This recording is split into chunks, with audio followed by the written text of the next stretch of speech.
Welcome to the broadcast today. I'm Mike McCurry. It is a privilege to be speaking to you today.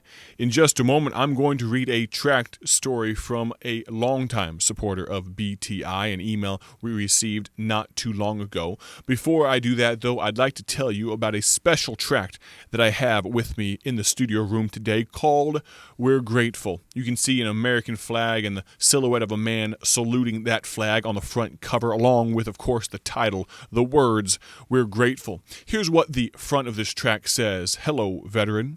Yes, we're grateful for what you did to preserve our freedom, enduring separation and loneliness. You may have come home safely without combat experience, but perhaps you saw bloody battles and the broken bodies of comrades. Maybe you yourself were gravely wounded. It may be that you suffer even today from injuries received in the military. Whatever your circumstances, we thank you for serving and are glad you came home. But here's the true crux of the matter. Here's the biggest point of this particular tract. Of course, yes, we want to extend our thanks and our gratefulness for the enormous debt that we as the American people have for our veterans. But the tract called We're Grateful continues with saying this. Have you ever wondered, speaking to a veteran, have you ever wondered if it's true that a good and faithful serviceman or servicewoman who dies for our country can be assured an escape from hell and an eternity in heaven? Here are some facts that this tract right here tells you about. Number one, you are going to die someday. Next, you will spend eternity somewhere. And lastly, when you pass from this world, you will either be absent from the body and present with the Lord, or your soul will be lost and doomed forever without hope. This tract goes on to talk about the fact that he that hath the Son, meaning Jesus, hath life, and as many as received him, again, meaning Jesus, to them gave he power to become the sons of God. Friend, can I encourage you to use this tract? Maybe you know an older gentleman, or maybe a lady, maybe one of those men that you see at the local mom and pop diner down the street, wearing one of those special hats indicating their military service with some pins, maybe telling you what vessel they sailed on in the Navy, or what unit they were with in the military. Can I encourage you to go to our website right now and get some of this tract right here and pass it along and say, thank you for your service. Would you mind reading this tract, We're Grateful, when you have just a moment? Of course, it's the thought that counts, but friend, telling someone that you're grateful and handing them a tract that can tell them exactly how they can know for sure that they're on their way to heaven means all the difference. Let me encourage you, go to our website. At the conclusion of the broadcast today, our announcer will tell you exactly how you can contact us and how you can order some of that tract for yourself completely free. We'd love to send you that tract, or if you're interested, we'll send you a sample packet of every single tract that we currently carry, one each of every tract, some 37 or 38 different tracts. We'll send it to you completely free of charge. Now, if you'd like to partner with our ministry, putting out millions upon millions of tracts every year completely free of charge, the Word of God to all the world since 1938, the only way that happens is because great, generous Christians just like you partner with us. You can go to our website for more information, or you can text BTI to this phone number, 22525. Open up a text and send this message, BTI, to this phone number, 22525. Now, I'd like to read for you a short email that came across my desk pretty recently. It says this: Dear Micah McCurry, welcome to the leadership of BTI, or Bible Tracts Incorporated. My wife and I are Illinois natives who moved to Wisconsin in our second year of marriage, and 55 years later, we are still proud Wisconsinites and loving it. They've abandoned Illinois some half a century ago, 55 years ago, and now they're proud to be residents of Wisconsin. Here's what they say. However, we knew Paul Levine and supported BTI with our prayers and financial aid. And think about this. We took BTI, we took Bible Tracts Incorporated tracts to Russia, Belarus, and Ukraine during short-term missions trips. We've completed mission trips with the Mayan people in the mountains of Guatemala back in 2012, and we took Spanish tracts of yours with us. This was all after my wife and I retired from our secular jobs. He says, Mark Smith has spoken at our church there in Wisconsin, and we know him and are very sorry to see him leave, but we know that you will fill his shoes. As a side note, the man says, I was born and raised on a farm east of Streator here in Illinois, not too far from where we are in Bloomington, so I know where Dwight, now my hometown, is, and attended some youth activities there in my formative years. So some amazing history from a blast from the past, really. And so I appreciate, Brother Jerry, you sending in, and Miss Judy sending in this email. I appreciate your past history and support, not only financially, but your prayer support of our ministry here. It means so much to us that you would take the time to send an email just like that. I would love to hear your stories, though.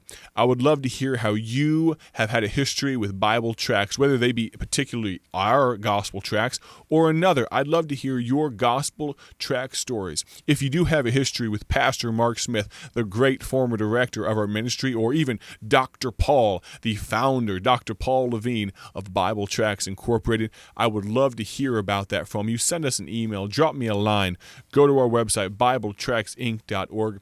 Tell us all about it. I'd love to make your acquaintance even through email or a phone call. You can call our phone number. The announcer at the conclusion of the program will tell you more about that. Grab a pen, a notepad to jot some notes on for our Bible study. We're going to just about wrap up our Bible study today. If you'll join me in 1 Samuel chapter number 30. 1 Samuel chapter number 30. Just by way of context, let's bring ourselves up to speed, those of you that are listening.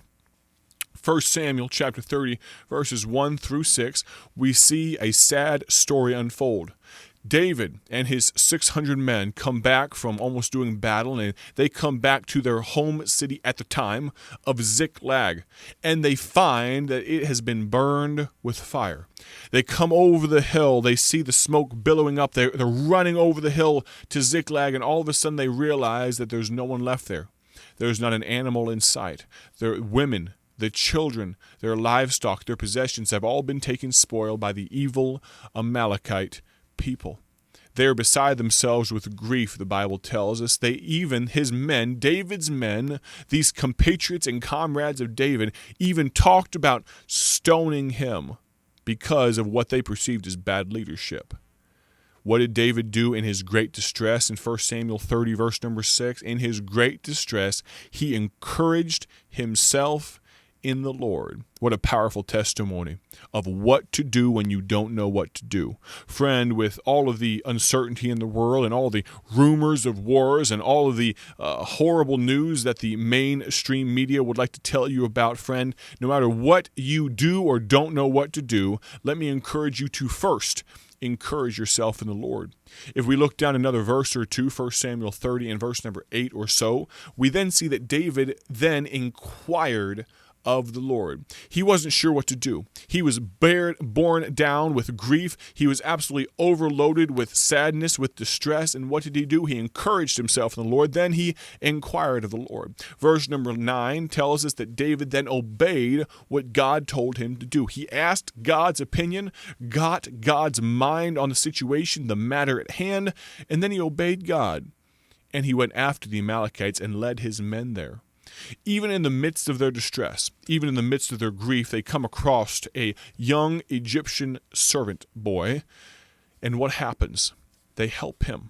Instead of casting him aside with no thought for his well-being, they helped him, even though they were so saddened and so depressed themselves. They followed after the Amalekites with the help of this Egyptian young boy. Even in their distress, they helped another, and he was able to help them, the Egyptian boy was. And he leads them, the Egyptian boy leads them to the Amalekites. And then what happens? God gives the victory.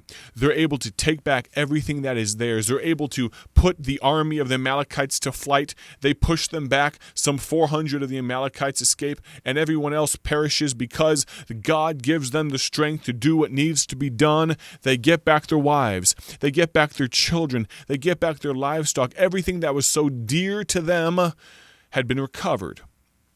But let's not forget, David had 600 men, but 200 of those 600 had been left behind at the brook Besor. Why? Because they were so faint. They were so tired. They had been so overcome with just the grief and the stress and the fatigue of the day, they remained behind while David and some 400 men pursued after the Amalekites. And then what happens? We'll pick up in 1 Samuel chapter 30 and verse number 21. It says this, "And David came to the 200 men, which were so faint that they could not follow David, whom they had made also to abide at the brook Besor, and they went forth to meet David, and to meet the people that were with him. And when David came near to the people, he saluted them. Then answered all the wicked men and men of Belial, of those that went with David, and said, Because they went not with us, we will not give them aught of the spoil that we have recovered, save to every man just his wife and his children, that they may lead them away and depart. Then said David, Ye shall not do so, my brethren, with that which the Lord hath given us, who hath preserved us, and delivered the company that came against us into our hand. For who will hearken unto you in this matter? But as his part is that goeth down to the battle, so shall his part be that tarrieth by the stuff. They shall part alike." Friend, can I encourage you, as our country prayerfully recovers from this epidemic and this pestilence, as you recover from circumstances of life and situations, no matter how horrible and how just mind-numbingly depressing at times they can be, as you recover and as you gain victory, don't forget those that were friends to you. But then also, in your victory, those that were left behind, those that are not quite strong enough to be like you, those that are not quite strong enough to bear up under the burden, friend, let me encourage you to offer a helping hand to them. As I mentioned earlier, don't use your hurt to hurt others. Use your hurt to help others. But even when you are on your strongest days, don't look down your nose at those that are not quite as spiritually accomplished as you. Don't look down your nose at those that cannot quite bear the same burdens that you can. Tomorrow, we're going to wrap up our study of what to do when you don't know what to do. But let me encourage you to do this. Be like the Bible tells us in the book of Galatians, chapter 6, 1 through 3. Brethren, if a man be overtaken in a fault, ye which are spiritual, restore such an one in the spirit of meekness, considering thyself, lest thou also be tempted. Bear ye one another's burdens, and so fulfill the law of Christ. For if a man think himself to be something when he is nothing, he deceiveth himself. Don't deceive yourself today. Be a help. Be a friend. Even when you are in distress and when you are on the top side in victory, I'd like to ask you to do this. Be a friend to others. God bless. Have a great day for His glory.